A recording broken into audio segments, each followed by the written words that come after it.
كنت أظن أن الطيب يكافأ، وأن القلب النقي لا يقابل إلا بالحب، وأن الصدق يحترم، وأن الصبر يثمن. كنت أظن أن النقاء فضيلة، وأن الإحسان لا يقابل بالجحود.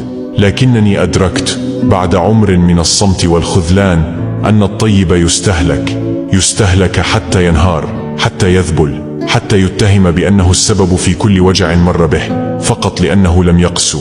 يؤخذ على حين طيبته ويظن أنه باق دوما، أنه لا يغضب، لا يتألم، لا يرحل. لكنه إن تغير تساءلوا ما باله، ولم يتساءل أحد ماذا جرى له ومن جعله هكذا.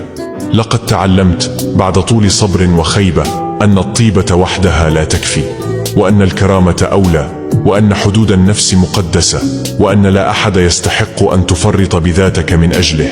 لست نادما على طيبتي، فهي من جوهر قلبي، لكنني نادم أنني بذلتها في غير موضعها. نادم على صمتي حين كان يجب أن أتكلم، وعلى حلمي حين كان الغضب أوجب. اليوم لا أكره أحدا، لكني لا أسمح لأحد أن يقترب من قلبي دون يقين. فقد عرفت أن الطيب إذا لم يحم قلبه أكلته القلوب القاسية.